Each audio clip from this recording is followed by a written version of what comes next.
Muy buenas noches. Bienvenidos a esta noche tan especial, nuestra segunda conversación de Revolución en la educación. Tenemos una noche muy especial planeado para ustedes y para comenzar este evento tenemos a unos invitados muy especiales. Queremos empezar con nuestra secretaria de Educación, doctora Olga Acosta Amel.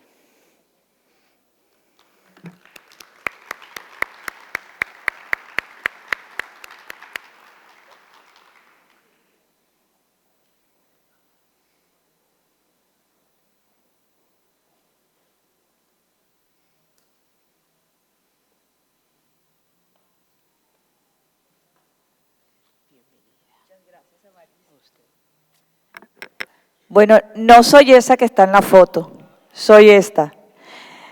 Muy buenas noches a todos y todas. Me decía Gabriel cuando nos encontramos, luego de un año, 2 años de abrir este espacio, cuando Avante empieza su proceso en Cartagena de formación integral para todos los niños y las niñas, esa era yo con el pelo rojo y me decía, Olga, claro, no me conocía, me imagino que cuando, ¿dónde está la secretaria? Y me dice, no, es que cómo nos ha cambiado el COVID.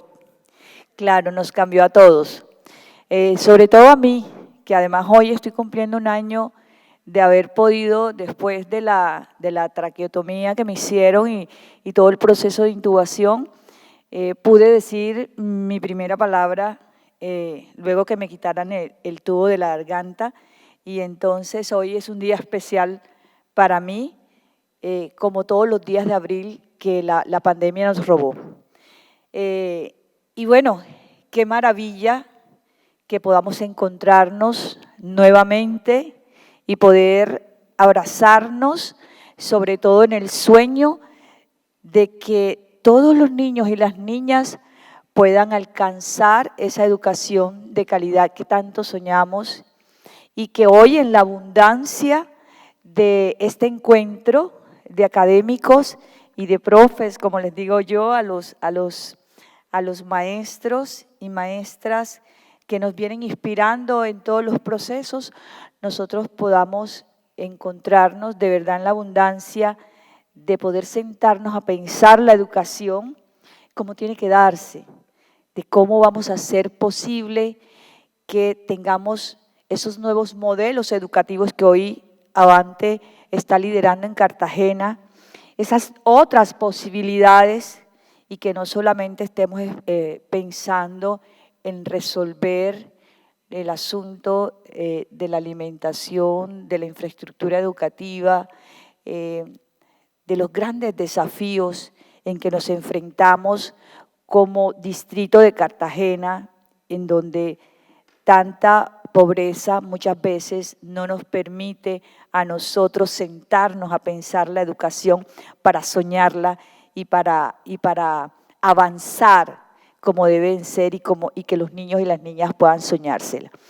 Por eso, muchas gracias por ser inspiración para Cartagena, por generarnos estos espacios tan bonitos y tan desafiantes que nos permiten saber que es posible otra educación, que es posible pensarnos el futuro de la educación de Cartagena, y sobre todo acompañado de grandes ideas como las que nos traen los profes que vienen invitados hoy a este encuentro. Así que pues dejo formalmente abierto este espacio, y muchas gracias, y adelante, gracias Avante por abrirnos este espacio para Cartagena, para todos los maestros y los papitos, que sé que por aquí hay algunos, los papitos y mamitas que creen que la educación de calidad es posible en Cartagena. Muchas gracias.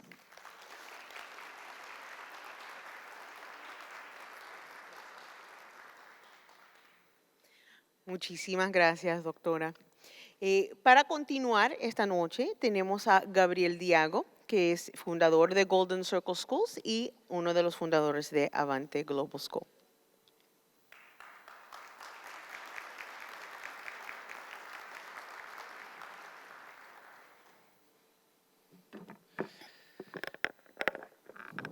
Bueno, buenas noches a todos.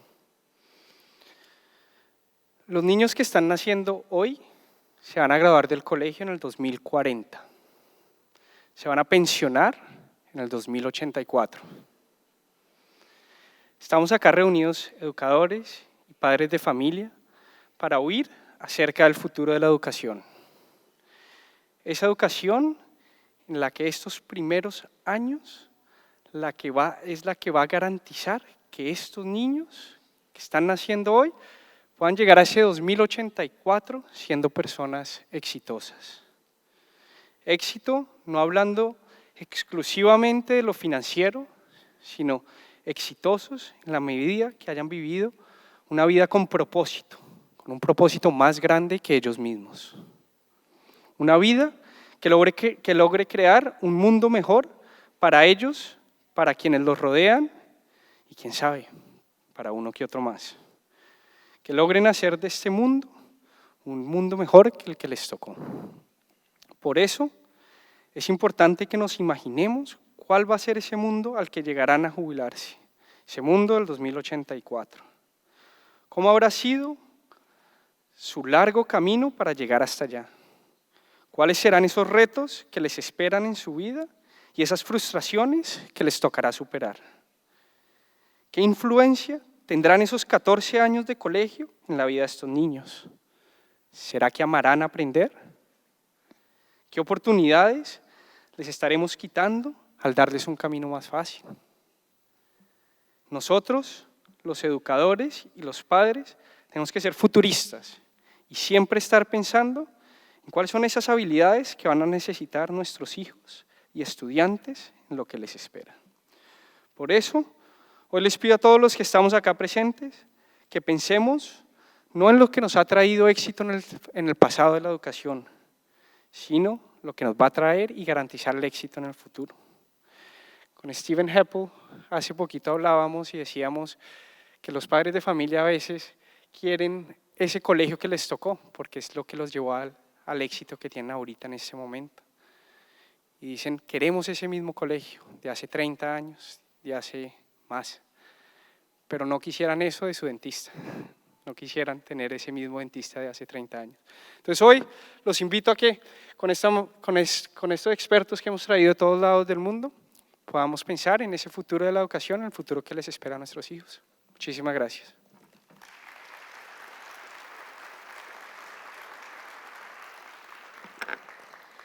Muchas gracias, Gaby. Y ahora para lo que han esperado. So we are so excited to welcome back to this very stage. Just 2 years ago, we had some of these very experts giving us very provocative ideas, innovations, and really getting us very excited about the future of education. And then our world changed completely. And now, even more so, we are excited to hear what they have to say and how it can help push our thinking in what is possible for students today. First of all, I'd like to introduce Dr. Frank Locker, one of our founders of Golden Circle Schools and Avante Global Schools, very near and dear to our heart. He's an architect, the designer of Avante Global School, an educational consultant, planner of the year from the Association of Learning Environments. He does many project-based learning conferences. He's worked in dozens of countries, hundreds of schools, and impacted thousands, if not maybe tens of thousands of students. We're very excited to have Dr. Frank Locker back with us.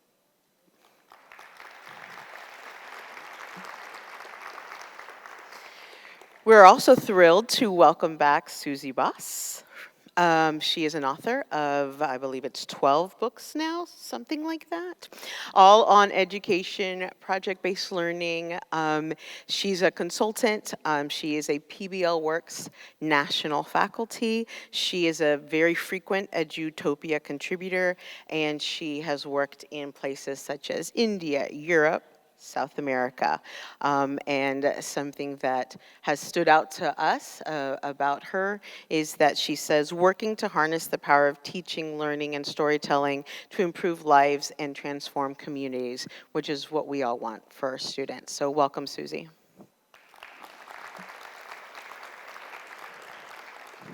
welcome again to Colombia, Dr. Amaral Cunha.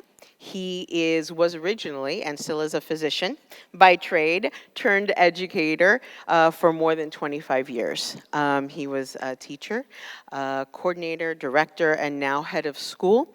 He is the headmaster at Escola Eleva Botafogo in Rio de Janeiro. And so we are very excited to continue to call him friend and expert in being able to be a leader in international schools. He has said shifting the paradigm of education for the 21st century and that students are the protagonists. So welcome, Amaral. New to our stage this year and to our International Advisory Board is Jill Akers-Clayton. We are very excited to have her with us. As a teacher, she's been a coordinator, principal, designer, consultant, author. I could go on and on and on. Jill has done everything. And she is very specialized in early childhood all the way through graduate school. She is currently a partner with Fielding International. She has worked in over 30 states in the United States of America and 20 countries across the world. We are very, very fortunate to have her with us. And she has said relevant learning experiences prepare children and adults to be critical thinkers who use creativity to solve challenges. Thank you, Jill, for being a part. And very special invited guest to this conversation, to the Congress this week, is Stephen Hepfel. Stephen Hepfel is an educationalist, an author, a speaker, and a provocateur, if I do say so myself. He's a professor, or has been a professor, at Anglia Ruskin University in Bournemouth University. He's currently at the Philippe Segovia Chair of Learning Innovation at Universidad Camilo José Cela in Madrid. And he has been the chair of Education Technology Advisory Group for the British government's Department of Education. I know you will enjoy as much as I have hearing what he has to say about education. So we welcome very much this panel for discussion, and let's get started.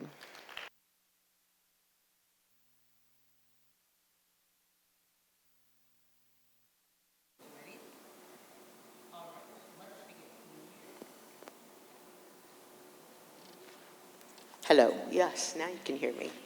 All right, so let's begin with this question.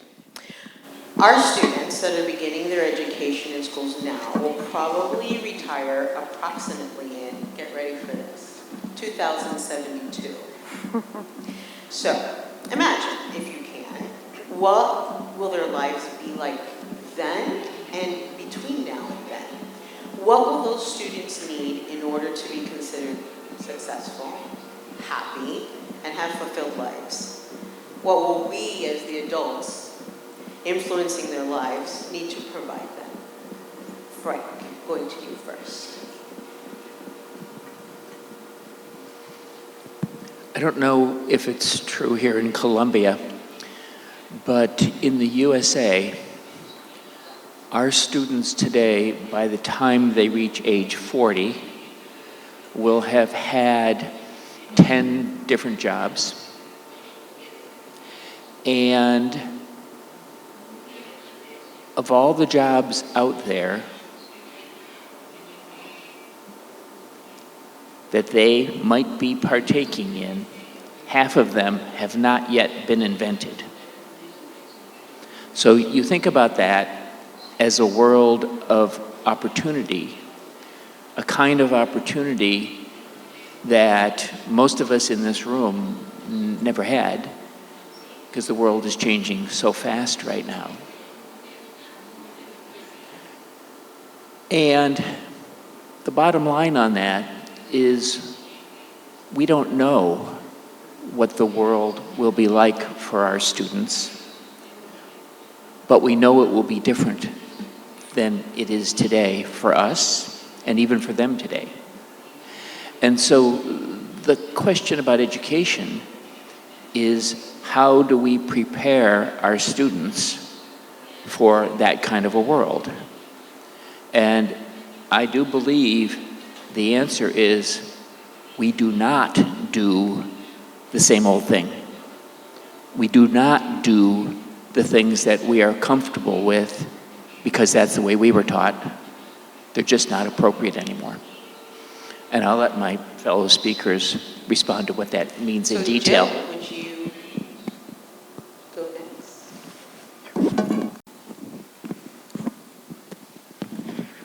Thank you. Yes.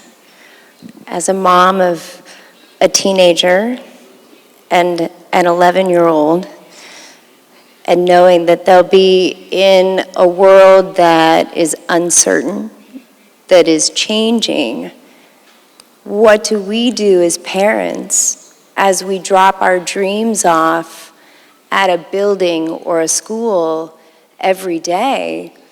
How do we ensure that they have the skills to make change, make choices, support themselves emotionally through those changes and adapt, giving them the opportunity to be able to have choice and freedom, and being able to support themselves and their families and be connected as global citizens. And so, as schools are starting to change, how do we develop ways for students to become active participants, to work in the global community, to exchange in dialogue, and really start to understand how we create those connected experiences? Because our students, our children, will have 10 jobs in 5 different industries, work for multiple bosses. They won't go into a classroom door and close that door and be told by one person what to do. So how do we start to engage them so they're independent? They're agents of their own future and are able to make choices and tackle challenges together by engaging in true dialogue over Zoom with someone across the world. And I think our role in school design really fosters that when we talk about design through projects and engaging students together. Stephen, what do you think? Thank you. I have to say I'm really excited about the next decade. I'm very old. And the next 10 years, the best we've ever seen. So these children are our golden generation. And they're precious because of all the things that have gone wrong. COVID, Ukraine, global warming, crazy politicians, you know. Every year something else goes wrong. And the last time that happened for us in Europe was World War II, and the children there that led lives of complete chaos for some years turned out to be the John Lennons and the Vivienne Westwoods and the gold generation that rebuilt the world economy and did extraordinary things and invented computers and, you know. And then it got a bit dull. And now we've got these wonderful children who've been so resilient. So we don't know what's going to come along in, gosh, we only had, I remember being excited when we got the internet in 1990s, when we got CD-ROMs in the 1980s, when I got a computer with a mouse, you know. And that was pretty exciting. So I don't know what's going to be coming along, but I do know this with certainty, and that is that our kids, this golden generation, will complement whatever technologies come along. Computers are really good at repetition. They're really good at rule-based systems. They do rules, is how they work. They're really good at doing what they're told. And as people, we're really good at being ingenious, at being collaborative, at being playful, at being a little bit naughty sometimes. We're good at all that. So if we're not to waste this golden generation, we've really got to make sure that as they pass through schools, we're not teaching them to obey rule-based systems and to do repetition and to do all the things that computers will be good at. We need them to be good at the things people are good at. We need them to be ingenious, playful, a little naughty, and rather good fun to be with. So I can't wait to see what this golden generation does. And luckily, I'm going to be alive when they retire, because I'm planning to live forever, and so far, it's going very well. I think my favorite phrase was, be a little naughty. So we'll see what that means. So in that original question, I had asked about success. So speaking of success, how should we define success in education? Susie?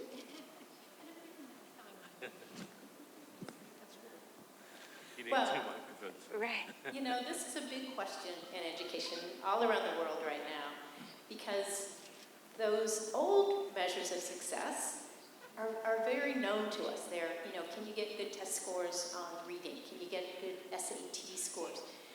Those aren't necessarily the measurements that enable students to chase their dreams and to be innovative and to go out and focus on problems that need solving and figure out how to solve them. That requires a different set of skills. And schools around the world are going through this process of really thinking about what is that North Star that we want to be aiming for. And in conversations with schools, they tend to focus on many of the same things. You know, they talk about creativity and collaboration being really important, critical thinking. But in every community that goes through this conversation, there's kind of a secret sauce or something that sets them apart. Like, in our community here, what is it that is going to be really important to us? It's going to be different in Cartagena than it will be in Portland, Oregon, where I live. In my hometown, we just went through this process of defining what's the future for our students? What's that goal that we're aiming for? Not that our students are all going to look alike, but there are certain competencies we want all of them to carry forward by the time they finish. So we have a portrait of a graduate document that in really broad strokes describes what we're aspiring for. And one of those is being a global citizen. Another is taking care of the earth, being a good steward of the earth. Those were unique to my community through big conversations about what really matters and how do we set our students up for success. So I think there are commonalities all around the world when we think about what are those really key indicators of success. All kinds of expert organizations tell us here's what the corporate world's looking for, and you know, creativity and innovation and collaboration always rise right to the top. Knowledge is important, but knowing how to learn is much more important, because we know that there's so much new knowledge out there, and so much of what's already known you need to be able to be a good researcher to find. It's at your fingertips if you have a smartphone. So those metrics really are changing, and it's up to each community to decide for us what really matters, what is going to enable this community to be healthy and thrive, because we're creating the context for our young people to be the ones who will carry us into the future.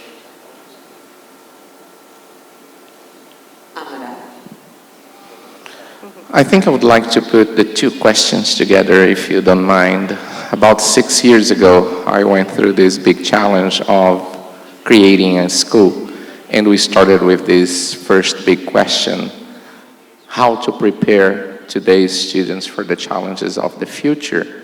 And first we had to identify some of these challenges, and we talked a lot about networking, globalization. We talked about abundant information and how to deal with it.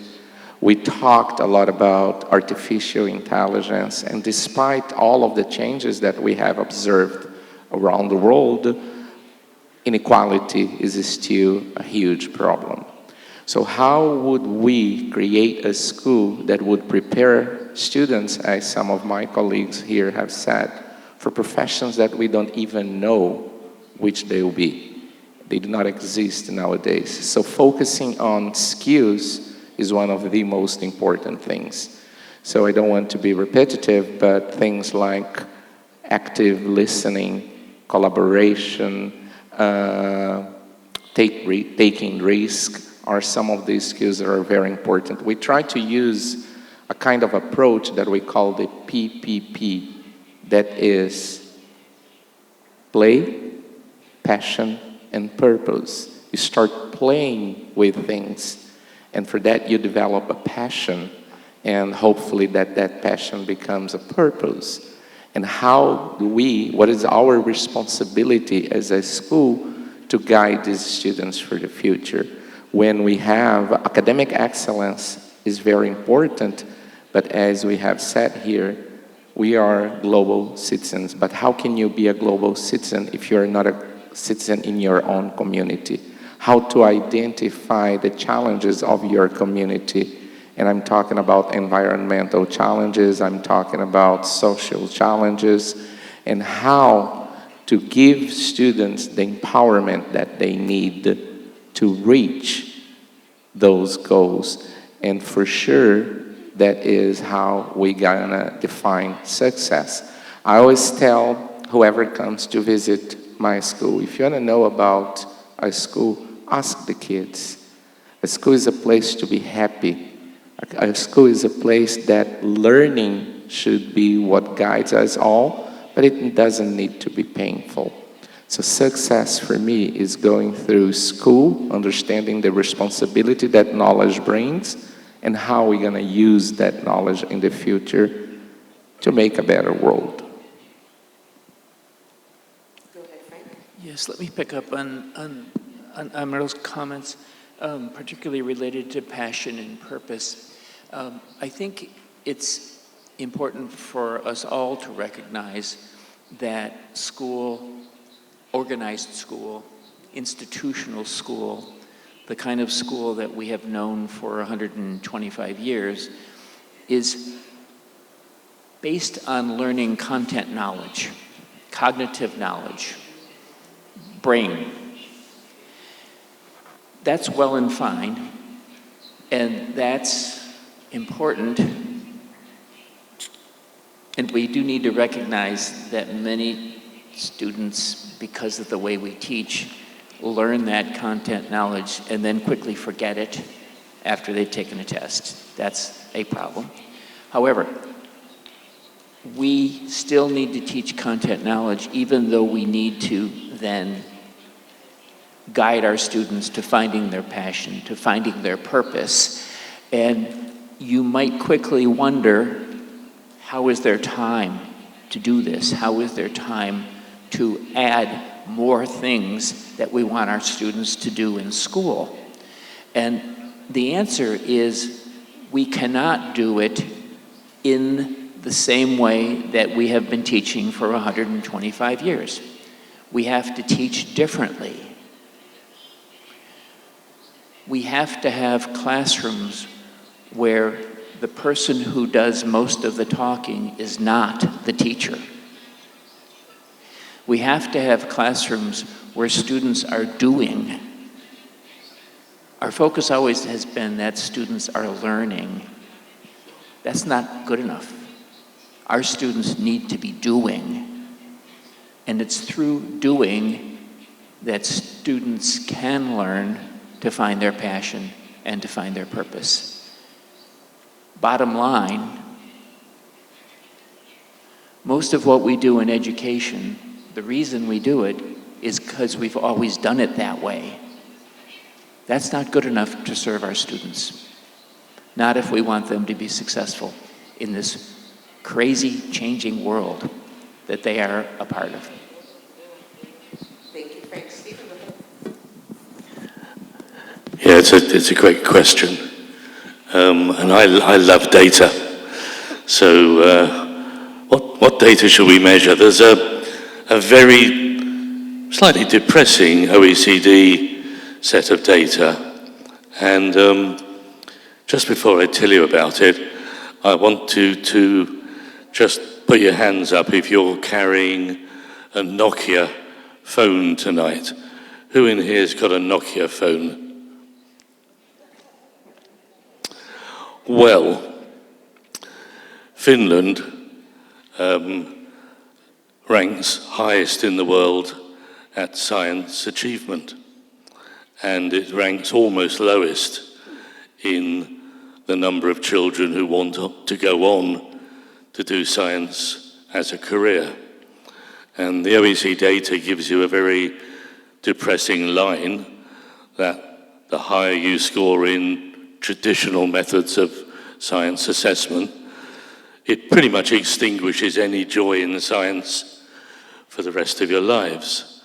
And by the way, Brazil is catastrophic at science, but the kids all want to do it. So, you know.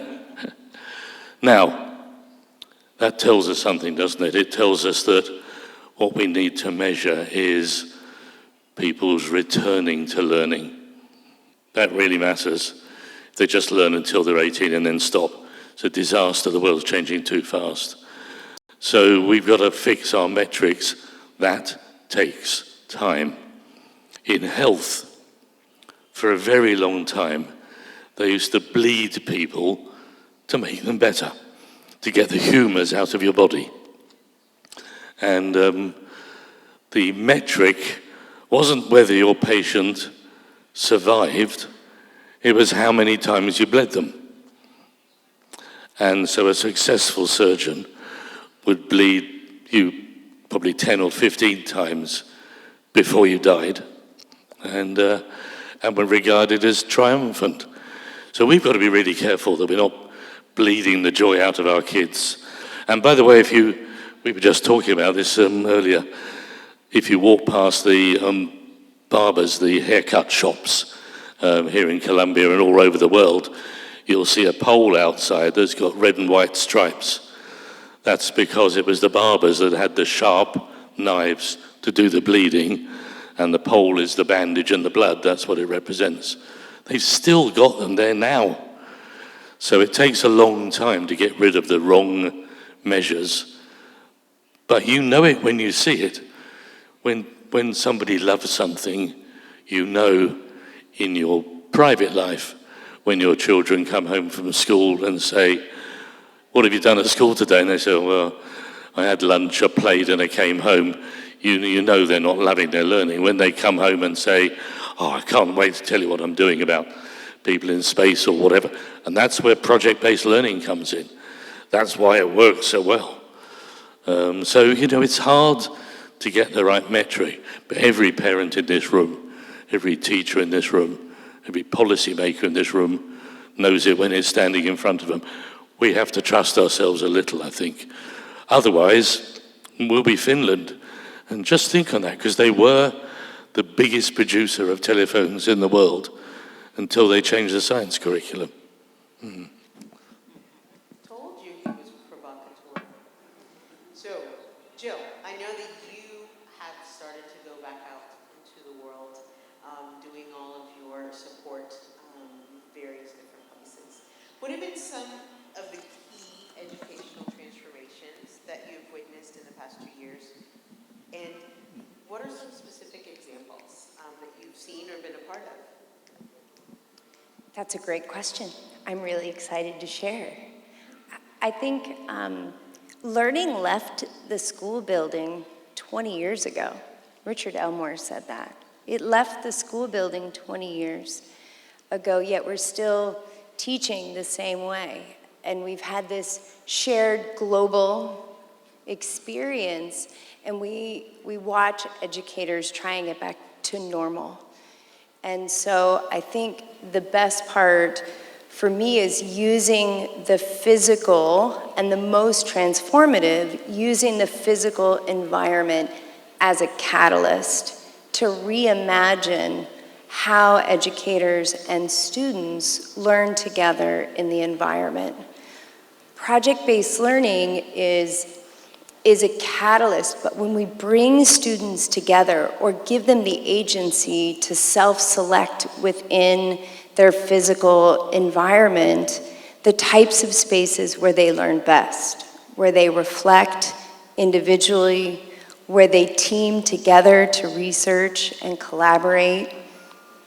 We give them the opportunities to be active participants, and that means teachers don't own a classroom anymore. So in Singapore American School, we're removing the teacher-owned classroom and giving teachers a shared space and reimagining that learning doesn't need one room. It needs a suite of spaces where communities come together to support each other through challenges. So studios, seminar spaces, small group rooms, large common areas that are not owned by teachers. And what I'm seeing in the last 2 years through project-based learning and the physical space as a catalyst is we are changing in Barcelona, in Bangkok, Thailand, in Tatarstan, in multiple places in the United States.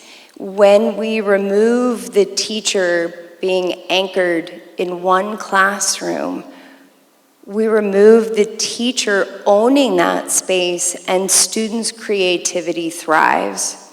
Teachers have the freedom to work together and collaborate.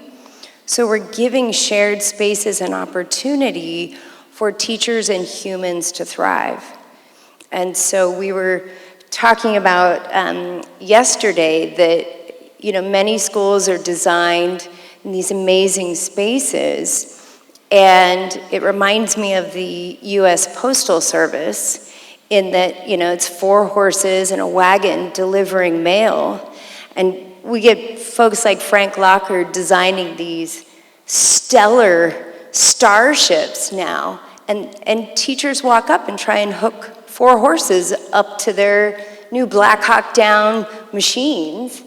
And so I think what we're really seeing is a shift in teacher support on how to use the physical space as a catalyst to support creativity, collaboration, and really connect our students like we're doing all over the world through Zoom and really going back to the good old flat Stanley, and that we can actually connect in that way. And so the physical space is a huge catalyst for change, and we're seeing in the US, in the next 10 years, 70% of schools will be going through a master plan and bond to rebuild spaces. So how do we reimagine spaces that foster the values, and going from that old 4 horses and postman wagon delivery to providing a school building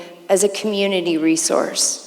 A place to invite in the community that welcomes, provides joy, and multiple spaces to serve the needs of our children when they're in those spaces, and the needs of our families in those spaces. So for me, it's really the physical environment as a catalyst. Would someone like to? I would like to add to what Gilles just said. I think one of the biggest changes I've observed is the breaking of the boundaries of the classroom. It's important to remember that every single space in a school is a learning space, and also that everyone in the school is a learner, and that includes all of the teachers. When you put yourself in that position, it makes things much easier. We have to remember that our students are not a blank sheet of paper. We need to start building from where they are and from what they bring. So the students becoming the protagonist of their learning. And that would require a lot of, I would say, audacity, a lot of courage to do that. Even like the seating arrangements of a classroom. I remember the very first time when we opened our school and we have stations. I remember teachers coming to me and saying, well, but the kids will be talking all the time. I'm like, bingo, exactly. That's what we want. And and then promote that integration between subjects. We created this whole story of chemistry, math, biology. It's all the way that we observe the world. And Amarius asked for an example, and there is something that I witnessed at my school in our second year that stayed with me forever. It was a chemistry teacher, very resistant to all of these changes, not being able to go out of his classroom. And who here has not struggled through the learning of the periodic table? A pain, we all know that. And at the time, we had a blind student at our school, and the teacher went with his students to our maker space, that is a place where we experience, we use different kinds of things to create new things, and basically gave the students the task, please, let's create a periodic table to Maria, who is a blind student.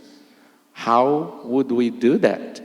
And the kids were so excited about it, learning all of the parts of the periodic table, understanding how things would interact so that they could make a periodic table for a fellow student in their classroom that would be using that. So teaching with a purpose, it's also something that I have witnessed, and I'm very happy to see that. Can I add one thing? I think one thing that I love in the last couple years in changing learning environments is the shift to it's okay for the student work to be displayed authentically. That messy work, it doesn't have to be perfect because the reflection and the growth comes through being able to engage in your space, have extended play and learning. And we were talking so much about going from the craftivity that is these cute little things that, you know, as a mom, that I still have every little thing, you know, the weird little pottery piece. Sorry, my child's in the audience. She might think that one's hers. It probably is. That she has no idea that she made. But it was cut out mainly by the teacher. And all she did was lay everything out the way the teacher had it.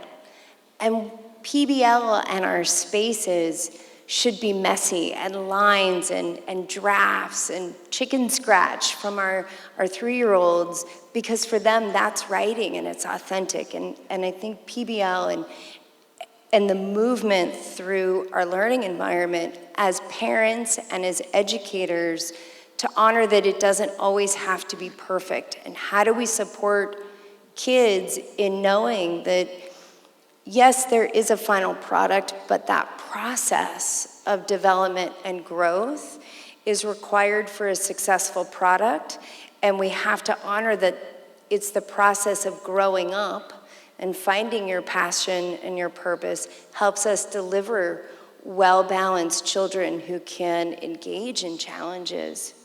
I'm going to hand it to you. To jump on Jill's comment there, those of you who are parents, when you visit your children's school, don't be surprised if it's, as Jill describes it, if it's messier than what you remember. It's in that mess. I'm seeing some hands waving back there. Oh, translation stuff? Oh, here. Sorry. Okay. Is this better? Yeah. Oh, sorry. See, we all learned something there. So I was saying, as Jill was describing the importance of this kind of messy learning, that what goes up on the walls is work in progress. It's learning in progress. So for you in the audience who are parents, when you visit your children's schools, which I hope you do often, get your children to talk to you about what are these pieces about? What is that on the wall? Why does it look like that? Or what's going on over here? I see all these blocks dumped on the floor. Doesn't anybody pick up around here? No, your children can talk to you about what happens in that space and what they're learning by using these materials. So think of, it's sometimes helpful for adults to think about your own workspaces. If you're in a business that has any sort of creative potential, if you have access to an architect's studio or a design shop, there are always places where things are being prototyped and tested and improved upon. So it's not we're hanging examples of our most beautiful products. That has a place too in the world, of course, in museums and things like that. But in a learning environment, it's the work in progress. That's where the learning is happening. And the struggle that your students are going through to develop these new understandings and develop these new skills, that's what you really want them to talk with you about. Not about, oh, I'm really good at this, or this is really easy, or I got a good grade on this test, but wow, I really had to work hard at this, and here's where I'm at now. Here's where I want to get to, and I'm not quite there yet. So it creates new things for you to look for as parents, and that's really part of this transformation that I think we're all talking about. Let's talk numbers for a minute here, because the stuff we know now we didn't know before. Teaching's a great craft. Teachers in the audience will know when it's a windy day, the children behave differently to when it's a calm day. Humidity changes, but we know about the impact of a lot of other things. Let me just give you two examples, really. Movement really matters. Now, if you look around the room here, I bet you're getting a bit fidgety now. You're sort of wiggling on your bottoms. I can see you are. And the reason for that is the chairs, and you're sitting at a sort of right angle with your body here and your knees. So the blood takes a while to go round the right angle, round your knees, back up. And if you look along the row here, you'll see people have relaxed, not to a 90 degree, but to about 130 degree. That's pretty normal. If you look along the front row here, people are mostly sitting at about 130 degrees because the blood goes around their body better and their brain is more alert. So 20 years ago, we'd have said to the kids, sit up straight and don't fidget. Now we'll say to them, slump and fidget, because it's really good for them. And also we'll say, maybe you could do some work standing up at a standing desk. Maybe if we zone the classroom, you'll move around, because we know that maps straight on to brain activity. We can put kids' heads in MRI scanners, we do, and move them or don't move them and look to see which bit of their brain lights up or not. So we know how important movement is. And when you went to school, and one of the funny things about this is all the teachers and many of the parents were born in the last century, and all the kids were born in this century. So you old centurions, you didn't move very much, and the kids need to. But let's look at light as well, because if you kind of look around the room, I see what you can't see, which is that folks in the corner here are really struggling to stay engaged. It's quite dark. You need about 500 lux to be alert. And if I walk into a classroom, I can see where the first child to misbehave will be sitting. It's not the kid, it's almost always the room. And up here on the stage, we're all bright-eyed and bushy-tailed. We've got a flipping spotlight on us, But actually, we're only rating about 127, well, I can be precise, because I just measured it. We're 127 lux up here. Down in the front row, I'm afraid you guys are running at 51 lux, and up the back, I can't even get a reading. It's like a kind of induced coma back there, So we know that. Given that we know it, why would we go back to how it was before? When you look around the Avante school, it's got windows everywhere. It's got glass everywhere. It's got outdoors. You remember when you were a kid, you went out and had a couple of lessons outside. Oh, this is great. It's great for your brain too. So now we've got the science. We'd be mad not to look at it. Maybe the last one, because I'm sitting next to a bowl of plants, would be to think about CO2. I go into classrooms where the CO2 level is at levels so high that if it was an office, you would phone a lawyer and make a lot of money suing your boss. I've been into classrooms where the CO2 level is over 5,500 parts per million, and your brain goes walkabout at about 1,000. But it's really easy to fix, and the solution is here. It's called photosynthesis. 1 plant per kid will do more than enough to turn the oxygen back into the room and to turn the CO2 down. And we know that when the kids own the plants, they have investment in improving the room. They have agency in improving the room. They love the science of how can we make our plants better. Naughty boys will probably wee on the plants, just to see what happens. But they'll learn from it. But the key thing is my plant, my learning, my brain, our success. So we've got all these metrics. You've got a school built around optimizing those things. There aren't very many of those here in Colombia. So Frank, we talk a lot about helping students to become independent, responsible agents of their own learning. What should schools be doing in order to ensure that that goal is reached? And what specific examples have you seen and been a part of?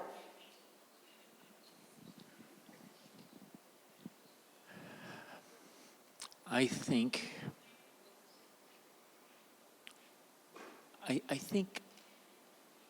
in general, we don't trust our students enough.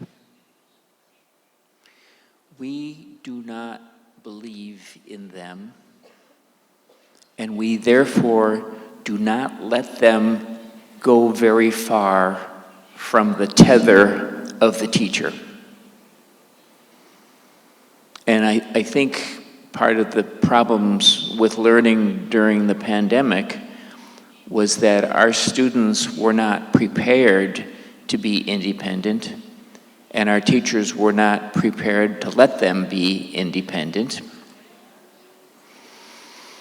But the schools that did most successfully, that most successfully maintained learning during the pandemic were those that had developed a culture where the students were being asked to do things. They were trusted to take risk. They were learning to take risk, to try things out. We generally work in a culture where there's only one right answer to anything. Teachers have been trained to get their students to figure out the one right answer. And in fact, that's completely backwards. Because there are generally more than one right answer to most things in life. But it requires an exploration, a tolerance for getting things wrong, and that's how we learn. But if we don't trust our students and believe that they will have positive purpose, if we don't loosen the tether we keep on them and give them the latitude to explore deeper problems, to put bigger sets of issues together, to work in an interdisciplinary manner where they are combining science with math with art, or language skills with dancing. If we don't let them do that, they'll never, ever rise to what our aspirations are for them. And our traditions of teaching, we don't know how to do that. So in order to really have our students reaching the highest they can reach, we need to retool our teaching model. It's as simple as that. Susie. Thanks. So this idea of students as agents or having agency, it's kind of like giving them some autonomy, some independence. And we have to start really young, which is one of the beautiful things about Avante is that your students are learning from a young age that they have a voice, they can make decisions. But it doesn't mean that it happens automatically. They still need guidance. They need help figuring out what's a good question to ask that's going to lead to some really good problem solving. During COVID, I did interviews with, I don't know how many umpteen gazillion schools around the country and around the world. How were they managing? How were they coping?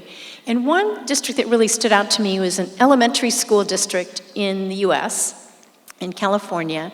And before COVID, part of their culture at this school was that students are problem solvers. And it was just whatever problems the school is experiencing, whether it's having to do with the facilities or the grounds or coming up with a new activity or resolving a conflict, students were going to be the front line of problem solvers. And they help students learn to do this by helping them ask really good questions, helping them learn how to connect with experts when they need experts. This school has developed what it calls a digital human library. So this is a digital library full of contact information of who do you reach out to if you have a question about nutrition. Well, here are 3 different people who've been helpful to us in the past. And guess what? As this digital library grows, students themselves are added to the content of the library. They can be experts to other students. So they have this whole approach to teaching kids how to ask questions that are really great questions that lead to a research process, that lead to ideas and expert advice and solutions, and putting those into action. So when COVID happened, they turned to their students and said, help us figure out how we're going to navigate this. The world has changed overnight. Nobody saw this coming. We're going to have to get through it together. And after about a week of virtual learning, the students said, well, we have identified one big problem, and it's our parents. And they don't know how to help us. They don't know how to support us. Some of them are doing too much of the work for us. They think that they have to sit with us in every class. Some of them don't know how to use technology very well. So we would like to teach them how to support us. And they created training videos teaching their parents how to be a supportive parent during virtual learning. It's the kind of thing that really helped them keep their students very engaged, thinking about themselves as problem solvers, and moving the school in a better direction. So I think if you create that culture where students are both encouraged to ask great questions, to bring up issues that matter to them, but then they're also supported. How do you go about that? What does it mean to come up with a bunch of solutions, and how do I figure out what's the best one from many possible answers? What's the one that I think's the best, and how do I present that? That all takes a lot of learning and scaffolding. So the more you're going down that path, I think then you get to older students who really, it becomes innate, it becomes second nature for them, that they have that independence and autonomy that we're looking for. May I just add something? Another very important aspect is to create a psychologically safe ground that students feel that they can make mistakes.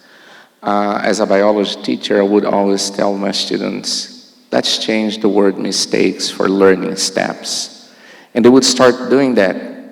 I made a learning step. I didn't make a mistake.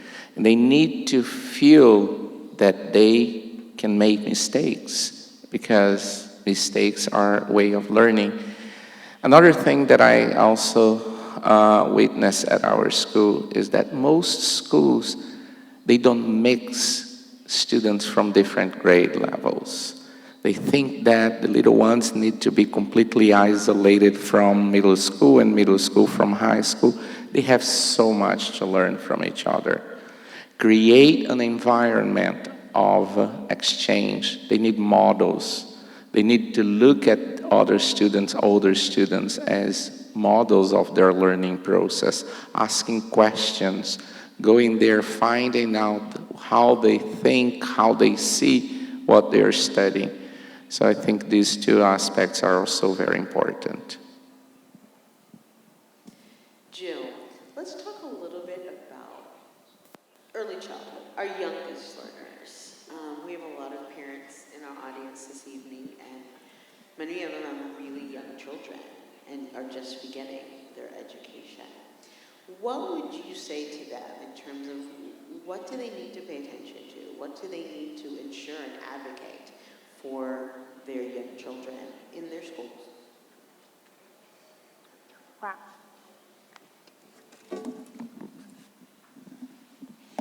Oh, I could go so many directions with this.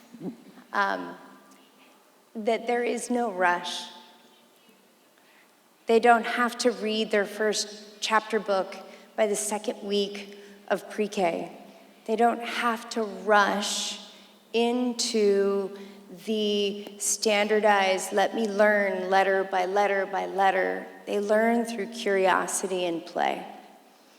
And as a parent who quit her job at the university without telling her husband and opened up a dual language pre-K through 5th grade school, and is that play fosters the learning. And so your environment, through play and movement and exploration, learning is happening. And good, high-quality learning means your teachers are facilitating and creating and hosting a venue for that learning. So it may not look like all students sitting in one chair, reading a book, focusing on pencil grip all at the same time. How do we build that into our space? Providing an environment where students have freedoms to be able to make choice. And when they need that support and guidance, understanding that the teachers have the skill sets, but they're pulling back to foster that agency. And so in that early learning environment, books are important. They should be everywhere and be accessible. It doesn't mean they're under control by the teacher. That literacy and maths are the foundation through creativity and movement and song and music are permeating that space. Because when that's happening, teachers' joy and caring and love for their psychological safety is happening because students have choice and agency. And so for me, it's that we are not in a rush. There's this, fabulous Facebook group that my girlfriend told me to connect to, and it's called Grown and Flown. And I was like, no, it's too soon. It goes so fast. Your children will be successful because you love them and you've helped provide them the space. Give them the opportunity to enjoy these early childhood moments because they go so quick. And I think that is what we find at Avante and Caobos is there is a real shared collective passion for your children experiencing that joy through productive struggle. And so when you look for a school, obedience and quiet is not what we want to see. We want little bodies moving around, digging, exploring, sharing, talking. We call it the 80-20 rule. Our teachers should be talking 20% of the time, and students should be talking 80% of the time. So if it's quiet, that's a challenge. And so I think as a parent, we all really want to see that in early childhood. I hope that answers the question. Yeah, and playfulness, and playfulness, and playfulness, hugely important. Looking around the world, you get some countries are trying to squeeze out playfulness. Play is really important, not just because it's nice, although that's pretty significant, but it presents you with unexpected things, hide and seek presents you with unexpected places to hide.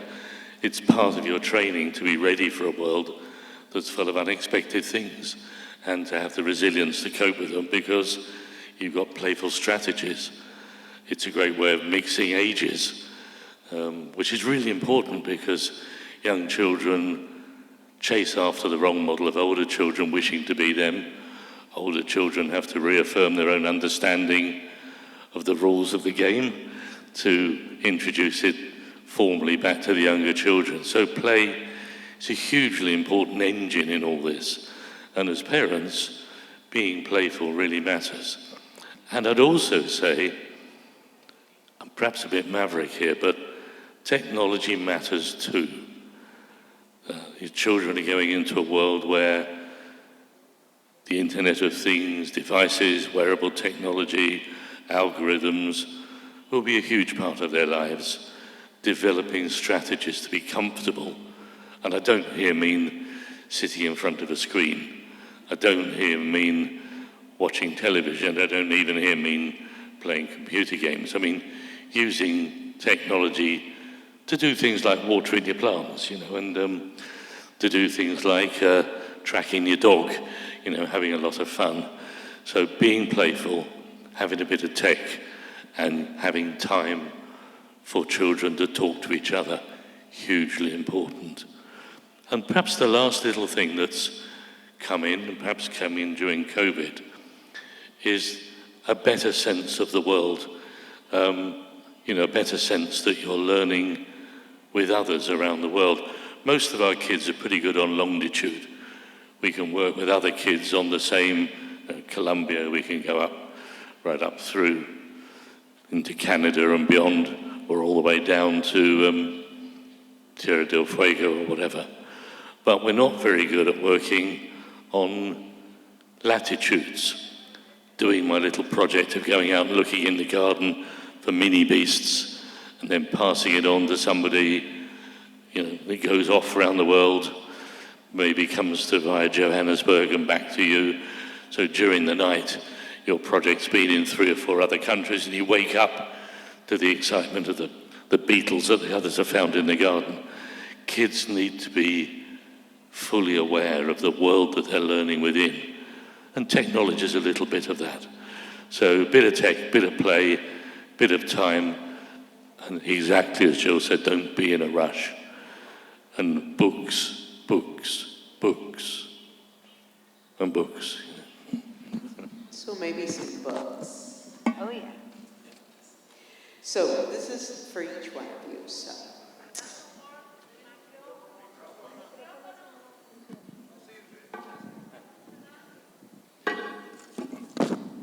Thank you. They're not so asleep at the back. They wave first. Now this one. Este sí sirve. Great. So, what role does one of these, pick one of these, environment, teachers, technology, pick one.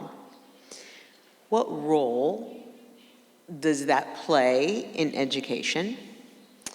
And what should we be ensuring about that in schools? Environment, teachers, technology. I know it's tough. You can do it. Oh boy.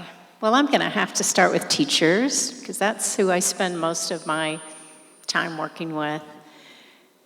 And I think we know that teachers go into teaching because they like learning. They love learning.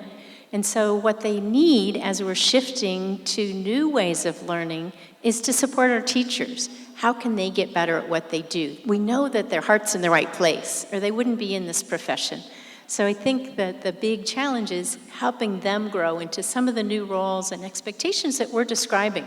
Having a teacher turn her classroom upside down, as Jill's describing, that's a big risk for a teacher who's never done that before, who's never taken away the assigned seats and created spaces for kids to move, and new questions come up for teachers. So I think helping them grow into new roles is just fundamental to everything that we're talking about.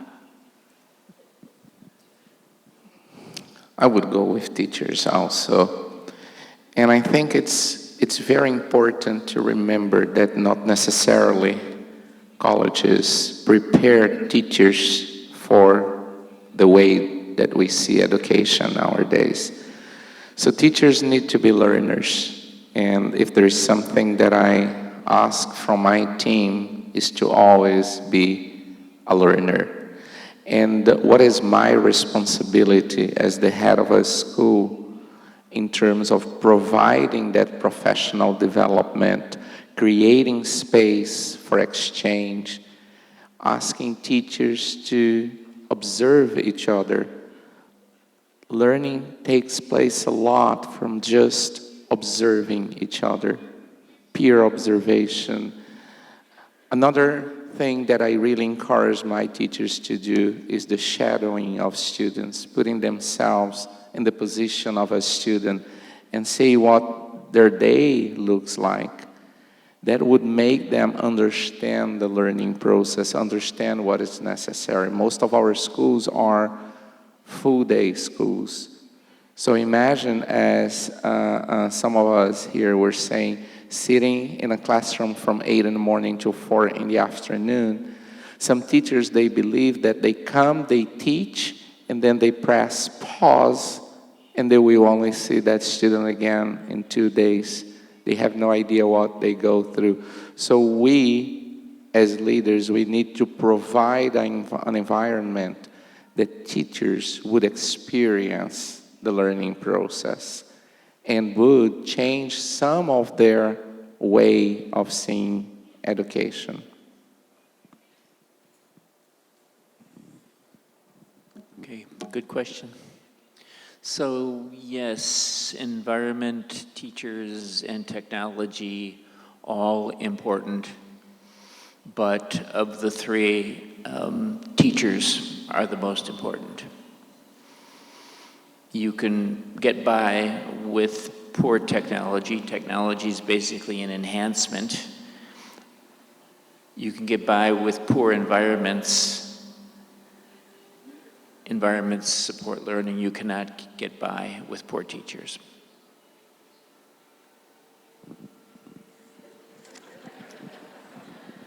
Man, I don't know what you're going to say by the time you get to the end of this row.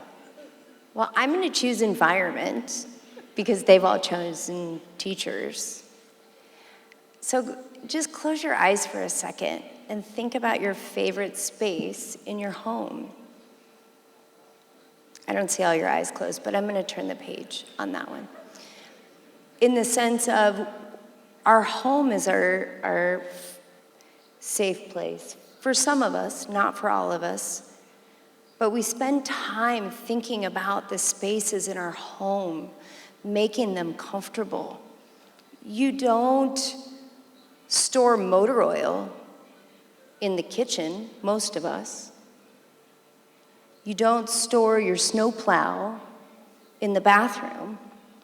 Yet we provide teachers with a box and we say, do everything. And they're pushing against the classroom, desperately trying to break free or use it. But you go in, we've got motor oil next to the snowblower, next to nap time. And we're trying so hard to maintain a antiquated physical environment. And we send our children there all day long. How do we use the environment to create not only the psychological safety, but to give them the agency to select, I want to collaborate in the kitchen. I want to gather in the living room. I might need to use the restroom alone. I want to go rest and reflect. I have a comfortable space, but I can make those selections, and that physical space supports that psychological safety, both emotionally, both physically, and teachers need that psychological safety within the space too. And how do we use the advancement of technology? I had to wrap the other two in there. I tried not to. But in the sense, how do we honor that the physical environment creates that? And it creates those safe spaces when we need to gather alone with our own selves and gather with others to really think deeply and elicit that reflection from each other. So for me, environment is a true catalyst. Dun, dun, dun, dun. We seem to have one each. Look, they're all important. Right. I mean, there is no, you know, I'm English, so I'm a really terrible cook. But if I'm cooking a paella, well, I mean, it's true, the whole nation. But if I'm cooking a paella and you said to me, what's more important, the rice or the saffron or the, you know, if I only cooked it with rice, it'd be rice pudding, you know. It all matters. And probably this is the most important thing to take away tonight.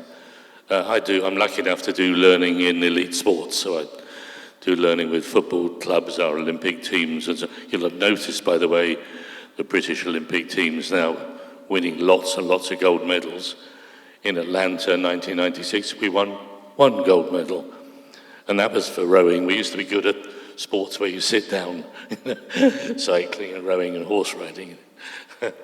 But what I've learned from those sports is the aggregation of marginal gains.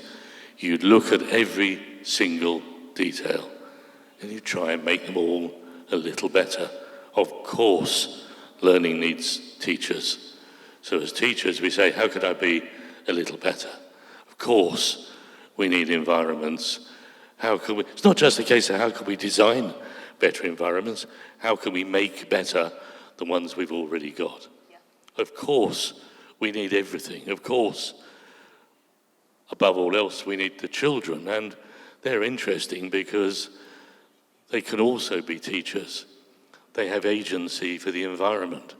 The question of how can I be my best self? What do I move in the room to make it better, to help my teacher, to help myself, to get the noise levels better?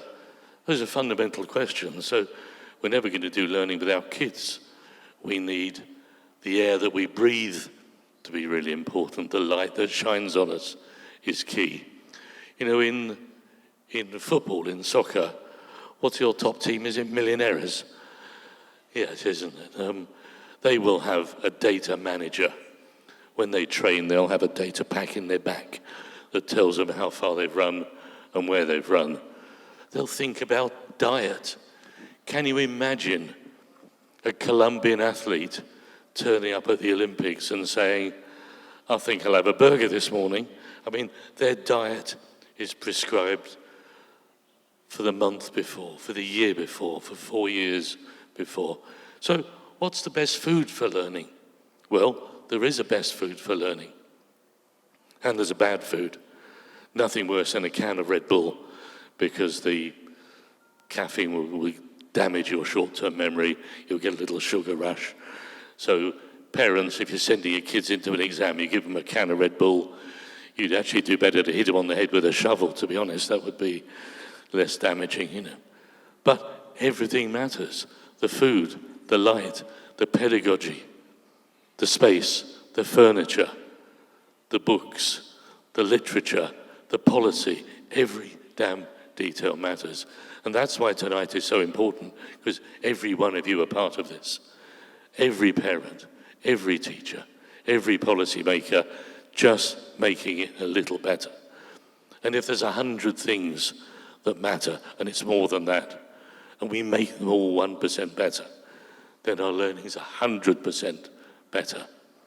The aggregation of marginal gains. And, you know, when I talk to elite sports clubs like Real Madrid, and I say to them, this is what we need to do, they say, first of all, why? Secondly, let's do it. Education is really slow on embracing change. Let's just have another little test. How many people in the room, put your hand up if you would like to go to a dentist that was the way it was still back in 1970? Who would like to go to their 1970 dentist? No, there's a lot of panicking going on, definite shaking of that. So why is it in health we want the latest and best? And in our cars, and in our cuisine, but in education we've just been a little slow. Well, the reason it matters is because there are so many children and they're getting such a bad deal. 2.2 billion children 2.2 billion children in the world. Only about half of them get any sort of education at all. Of that half, only about half of them are enjoying it, and then we fail about half of them. So if you're 2.2 billion kids, about 250 million make a success of it. So we have to make the best of every child. You know, in Colombia, you have a graduation rate of about 30%. So about 30% of your kids hit university graduation. You know, the global average is somewhere around 43, 44%. Now, think about all the people you know. How many people do you know who couldn't be capable of going on to a university degree or beyond, or not that university degrees are all that good, but how many people do you know who couldn't do it? I don't know anybody. They could all do it, given the chance, given the circumstances, given the opportunity. That's why getting education as good as it can be really, really, really matters. And it matters to you. And my belief is that change in education is going to come from two regions in the world. It's going to come from the north of South America, you, Panama, some of the gang around, and it's going to come from Southeast Asia, Indonesia, Philippines, Vietnam. You too are the engine of change. So you're literally sitting here in Colombia with the future of the world in your hands and in your schools. This really does matter. It really does.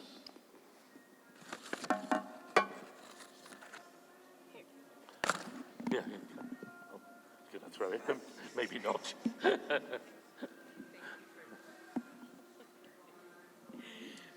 All right, so what are you the most excited about for the future of education? I know probably lots of things, but what is the one thing you are most excited about?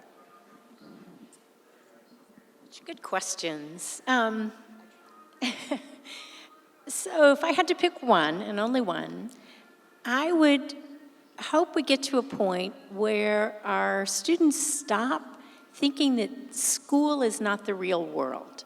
They often think that they're going to learn something that they'll use someday out in the real world, or that learning or, things happen, work gets done in the real world.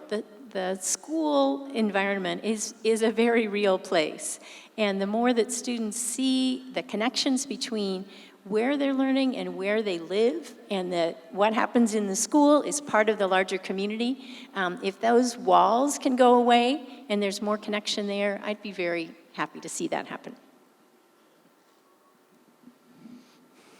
Well, my answer would be very similar to yours, Susie. But I would say when students are able to see a school as a community, I use the word community a lot with my students, my team, my parents, a community of learners. When learning is not just to get a good score in an exam, to pass the IB, when learning is the key to their success in their future. And if a school manages to raise the curiosity of the students, that would also be very important for me.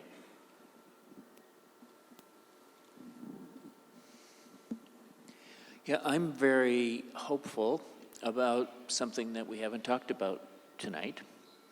And this is a trend that is very evident in the United States. And my hope is that it, goes worldwide. And it is simply the recognition that in order for our students to be successful learners, they have to have social emotional learning as a foundation. So learning is not just about cognition and knowing things. Learning is about knowing yourself. Learning is enhanced by knowing how to work with other people. Learning is enhanced by knowing how to deal with difficult situations. All of those examples are part of social-emotional learning. So our educators in the USA are understanding now that good preparedness for learning cognitive knowledge is not focusing on cognitive knowledge, it's focusing on how we are as human beings. And emotional learning, social learning are basic elements of that.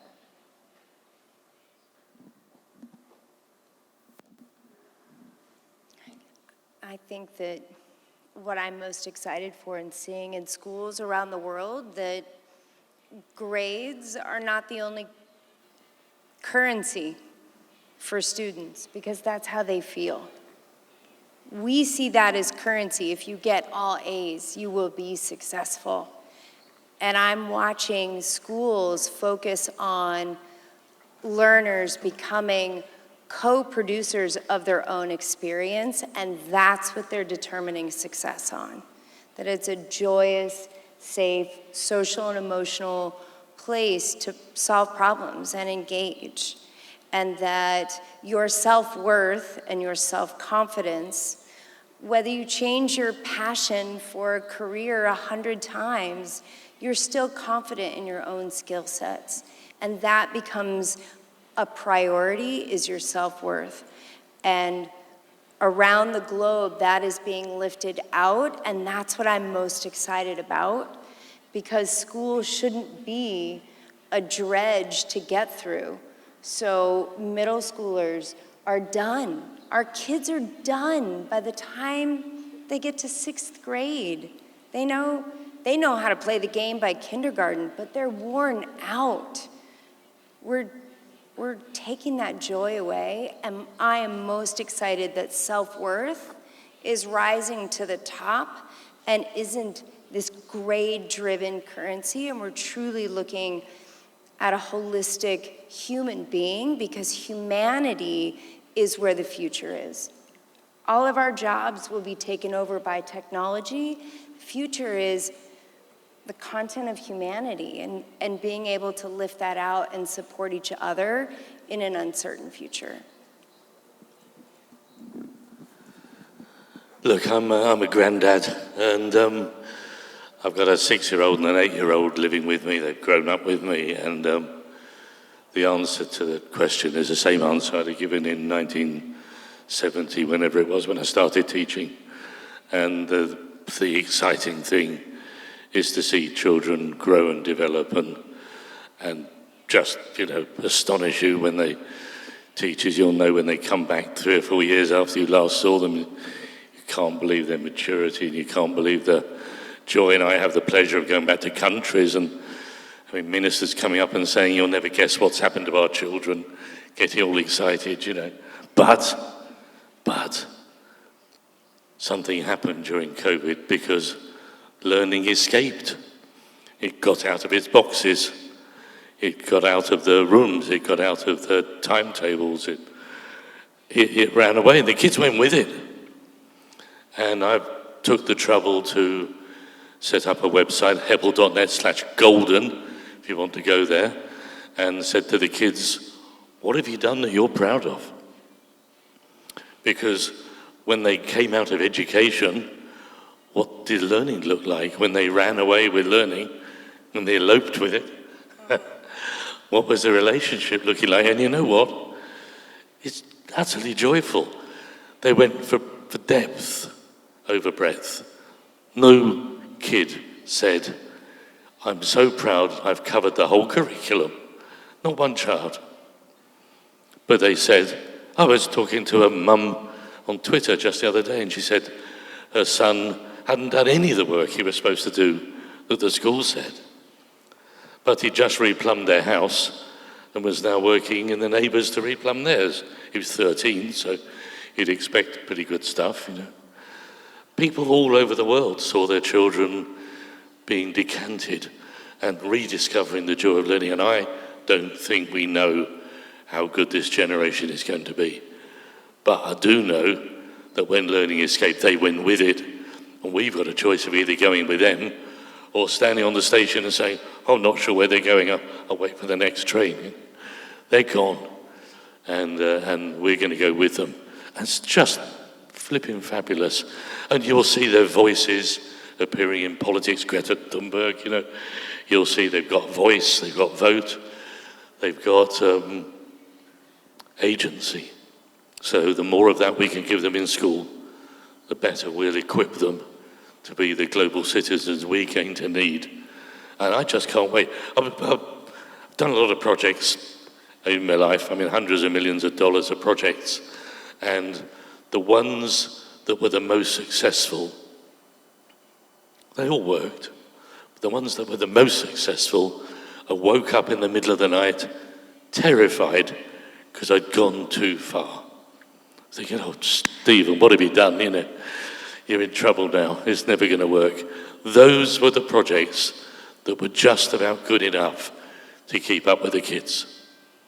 So that's our challenge now, is to make learning so good that it terrifies us. And we sit there thinking, oh my goodness, this new school, what have we done? You know, and you people, I hope you won't sleep for at least 5 years, because it matters, and that'll keep up with the kids. So it's going to be a fantastic decade. If you're teachers, this is the most fun you're going to have, well, most fun you're going to have with your clothes on anyway, for the next decade. Ok, bueno, es su oportunidad. ¿Cuáles preguntas tienen ustedes? ¿Qué curiosidad quieren? Gaby, ¿me ayudas?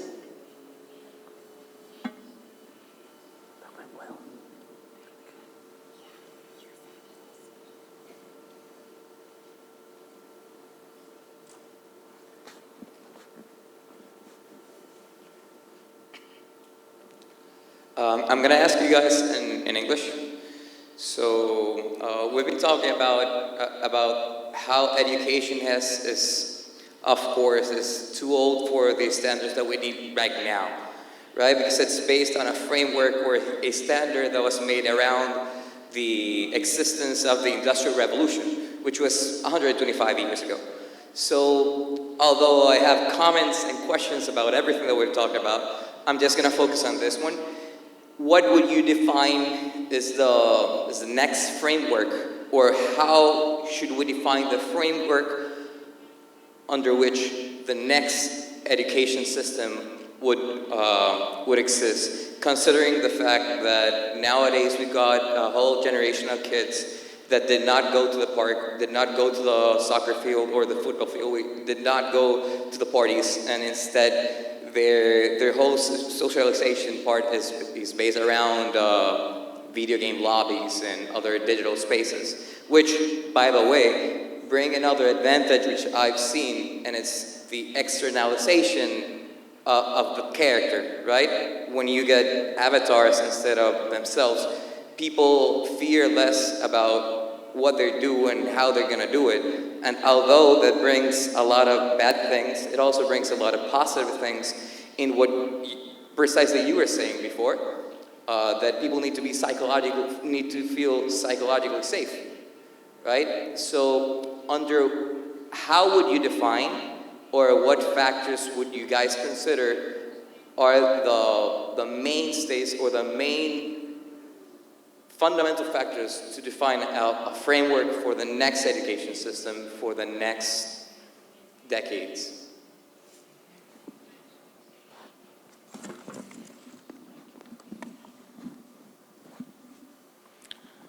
I'd like to share my idea on that one. If we look at the Z generation, and we are now moving into the Alpha generation, I say that pretty much they live the hangover of internet, although with the pandemics, we are all very engaged in social media and all of that.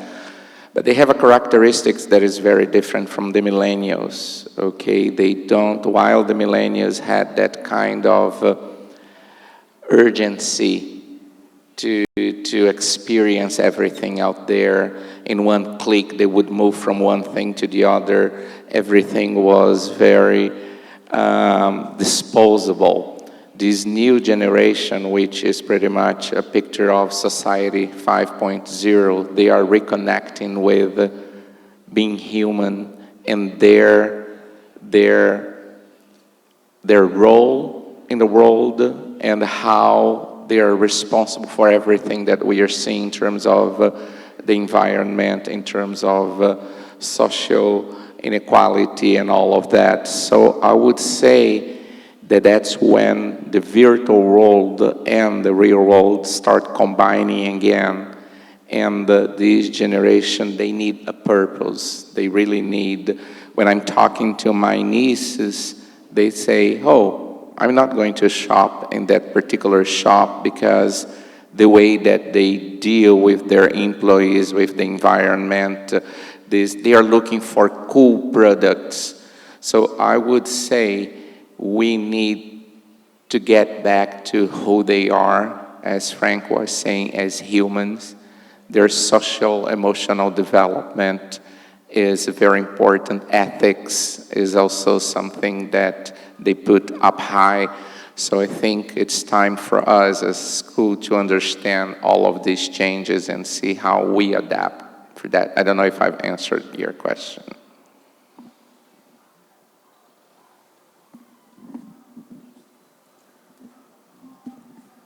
That's a really good question.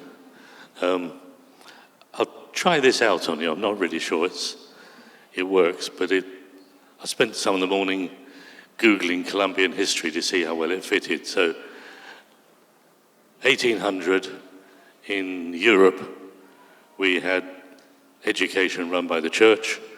You went to church, to Sunday school. They read you the key stories of the Bible to make sure you were on track with some of the protocols, and that worked pretty well until the Industrial Revolution came along, and exactly as you mentioned, 1870 roughly, we had an 1870 Education Act, which brought in compulsory education, primary education for young children, because to work in the factories, they needed to be able to do timekeeping, some number work, and to be able to read. And that lasted pretty well till about 1945, when just after the Second World War, we invoked a whole change to make secondary education compulsory. Now, what's interesting about those steps is that each one started with a conversation about, we're not quite doing the right thing anymore, what do we now need? And some of that, of course, was dominated by the church, then by industry. Second World War is dominated by families who were very aware that when they met other soldiers, some had much better levels of education, and it didn't seem fair. So we had an Education Act built on equity, and that was mirrored across most of Europe. And curiously, just think about the intervals, because they're all 75 years. And here we are 75 years later, saying, let's have a conversation about what isn't quite working. So it may just be, wouldn't it be nice? If this was a nice cyclical thing that regardless of what we do, every 75 years we can have a conversation about it not quite working, and we'll do it better. And here we are at that point. And it seems to me to fit what little I could Google of your history, seemed to fit pretty good. So, yeah, that's a particularly good question, I think.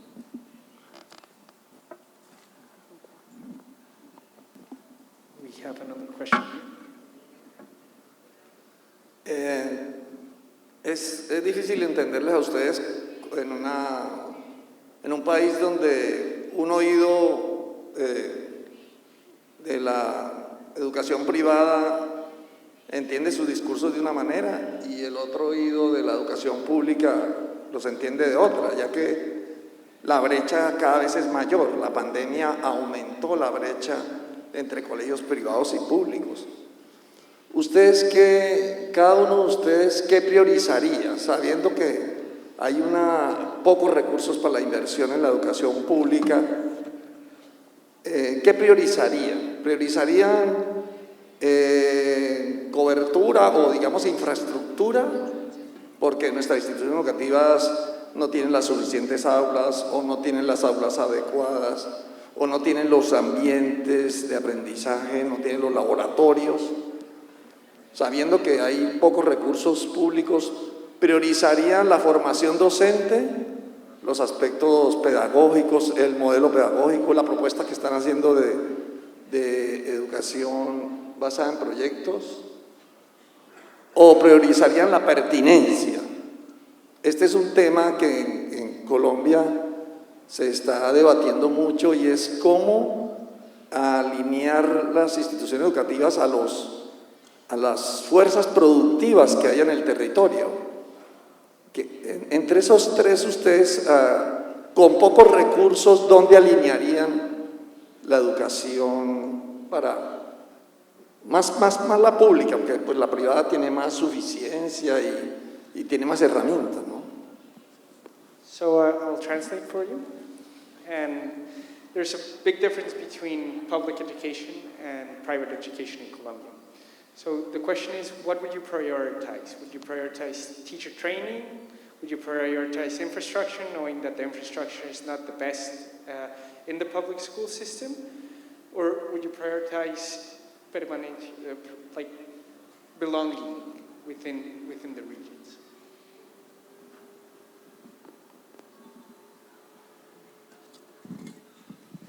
I can take that one. I think as someone who works in facilities and reimagining infrastructures, capital improvement, bond work, I think prioritizing teacher training and development to make belonging a priority through contextualizing their content, because the complexity of learning is pulled out when we create authentic and relevant learning environments. And giving teachers the support to be able to work with students to bring that together allows us to really utilize our infrastructure and school as a different type of resource. So for me, hands down, teacher development is a priority.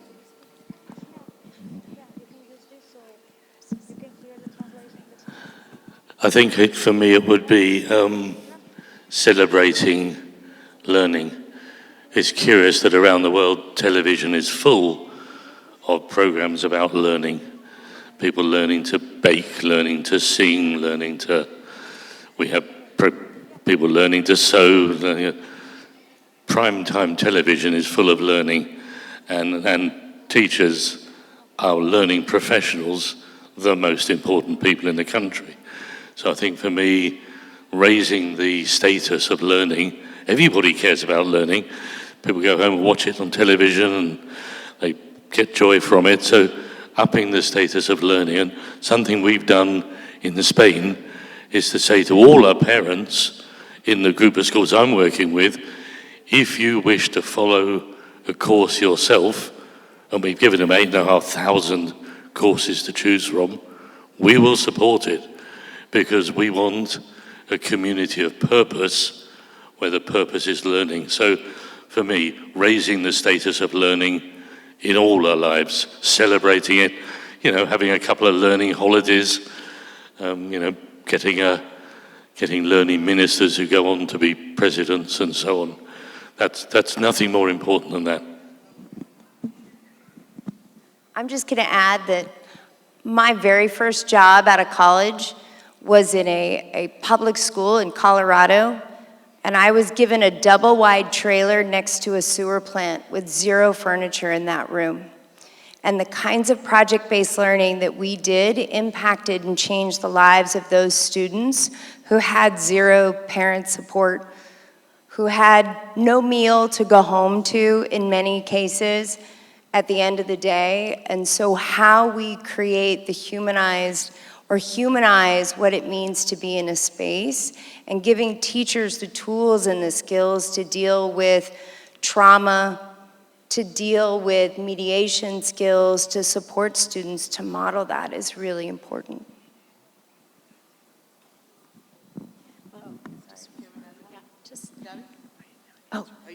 I think just one more thought there before we move on from that question. And you mentioned the disparities I'm inferring between public and private.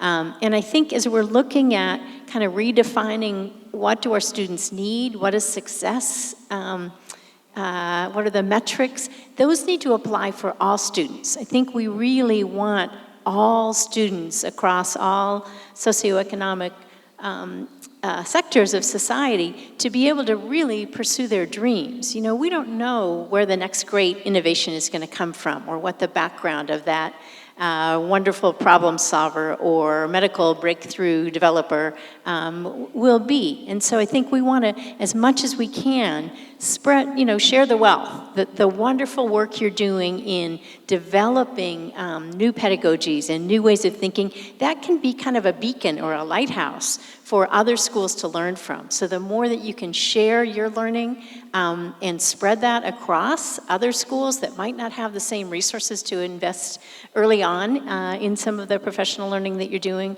that's going to benefit your whole society.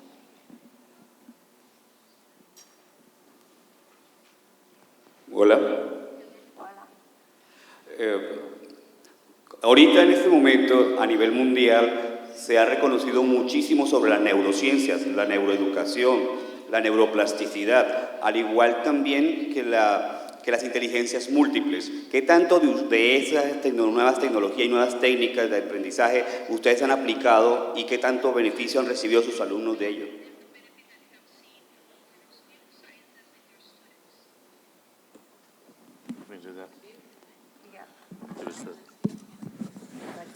Yeah, no thanks. It's a good question. I think right from the dawn of computers, and I was putting computers in schools where we had to build them, they were wooden. We've seen three things. The first thing is risk-taking. Allowing somebody to write a story and maybe think, perhaps if I change the middle around, or perhaps if I change the characters, word processing gave us a whole new way of writing, or playing with a spreadsheet with my mathematics and looking at the difference between geometric or arithmetic progression. That's all exciting. So kids took risks with their learning from day one. Secondly, technology helped learning to escape a little. I think you've seen it with the maker spaces. Some fabulous stuff going on in maker spaces around the world, and typically it's not timetabled. Often there isn't an exam in ingenuity, and often you can't keep the kids out of the room. So maker spaces, really nice example of technology allowing learning to escape. But the biggest thing for sure is communication. I'm responsible for putting the C in ICT. We used to talk about information technology, and I fought a long battle to put the C in information communication technology, and the ability for us to communicate with others and to do learning in other places is huge. My daughter runs a beach school. The children do marine science on the beach. There is no building, there are no premises. They have little digital microscopes. They examine the sand and look for little colored dots in the sand and say, what's this red dot? It's plastics, pollution, They know in detail the flora and fauna of the life around them, and they do it. Technology allows them to do it. Before, we'd have had to take microscope slides back into the lab. Now they're actually doing the studying of the grounded learning on the ground, and it's very exciting. So I think, for me, those are the three really big things. And I think just the awareness of what you've just mentioned, I think it's the responsibility of every educator to understand the multiple intelligence, to understand how our brain functions in neuroplasticity. We have a tendency of teaching the way we learn. And if I'm a visual learner, I would teach mostly for the visual learners. So I need to understand that there are different types of learners in my classroom, and how am I preparing my lessons in a way that I would reach each one of them? Am I providing different activities, different tools to be explored by those students? We also know that there are so many new connections that we can make in our brain, and we won't do those connections if we don't provide different ways of doing things. If we keep repeating the same strategy, that will not provide the neuroplasticity that we are looking for. And simple things that we mentioned here, just moving around, problem solving, creating in the environment a space that would support that learning process, all of that would contribute, and that's how we use multiple intelligences and neuroplasticity in the classroom. Thank you, Manuel. Buenas noches. ¿Cómo puede enlazar el aprendizaje basado en proyectos a estudiantes de educación superior que han sido educados bajo modelos tradicionales durante la infancia y la adolescencia?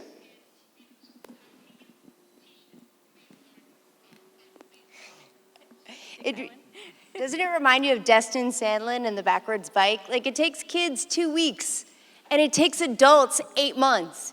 The kids have no problem.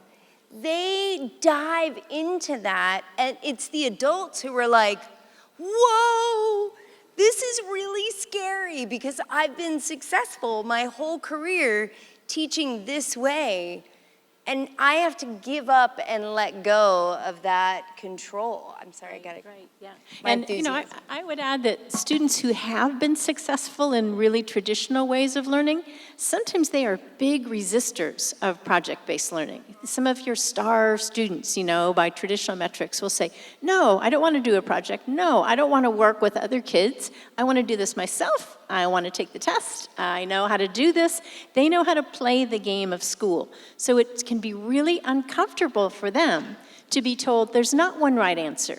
There are multiple potential solutions to this really complicated problem, and you're going to have to come up with a solution and defend it, be able to explain your thinking. That's a big stretch for students who haven't ever been asked to do that before.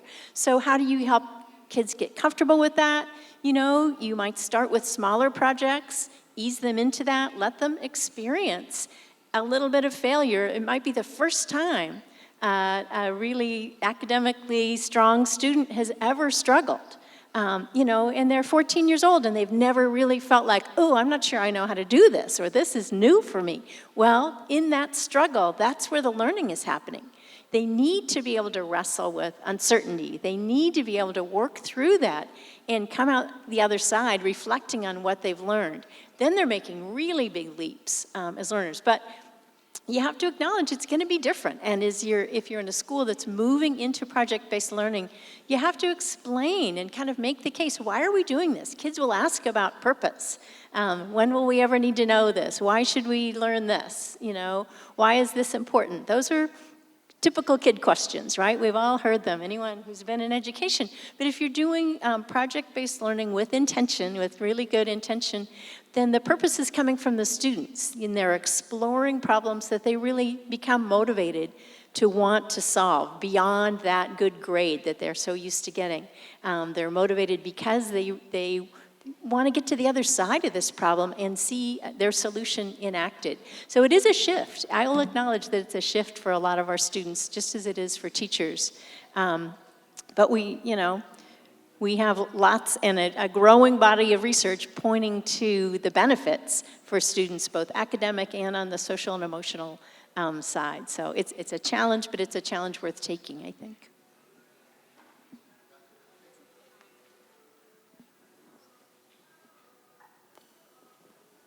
Hi there. So taking on what Abril was saying about the different learning styles and strategies that you adapt in the classroom, like what strategies or methodologies could you use between problem-based learning in the classroom to implement each student's their necessities. Like nowadays, like children can learn even on YouTube. Or how do you keep them engaged in the classroom when they have this different levels of learning? Okay, we could spend an hour on that one, but I will ask you a very simple question. Have you asked your students? I think the best way to find out how they learn is to ask them. Give them the opportunity to explore different ways of learning and ask them what fits them the best. And but then when we talk about techniques, and there are so many different techniques that we could explore, maybe next time we could talk more about all of the multiple intelligences. Yeah, I think it's important to remember that successful learning does not happen by following only one model. We talk a lot about project-based learning because it is such a strong foundation and touches on so many of the positive qualities that we want in learning. But there is also room for direct instruction, where the teacher knows the content knowledge and shares it with the students. And in fact, just-in-time direct instruction for this teacher to step in and help students while they're doing their projects is really powerful, because the project creates the need to know. The students actually do want to know, and the teacher can step in and do direct instruction. Individual student reflection is important as well. That's a part of learning. Students pairing and tutoring each other is a part of learning. So, bottom line, we focus on project-based learning because it is so important and brings us so many good aspects, but it's only part of a whole portfolio. And a good teacher will balance those different parts of the portfolio, partly to bring variety, but also partly to tune in to different students' greatest affinities. And to add to that, a good school leader will balance the portfolio for teachers. Understanding as an educator, in our school, we worked with Curtis Ogden out of Harvard University and brought facilitative leadership. We brought marriage counselors. We brought industrial designers. Work with our teachers to expand their own skill sets, to take those strategies to a deeper, authentic level outside of just those pedagogical strategies and how to balance those. So a high-quality leader supports this kind of methodology that truly is a mix of all types of methodologies with the kinds of supports that teachers need to balance what it means to make meaning out of dialogue, whether students are 4, 14, or adults at 24. To facilitate high-quality learning, you have to be intentional and explicit. So a good leader balances all of that as well. Bueno, muchísimas gracias a ustedes. Thank you so much for your expertise, your wisdom, your thoughts, your ideas. Muchísimas gracias a ustedes por venir, por escuchar y abrir sus mentes a lo que es posible en el futuro. Una apreciación enorme al equipo de Avante que está con nosotros esta noche. Muchas gracias. Y para los que están registrados mañana para el Congreso, los educadores les esperamos allá para continuar este aprendizaje tan espectacular. Muchísimas gracias, que le vaya muy bien.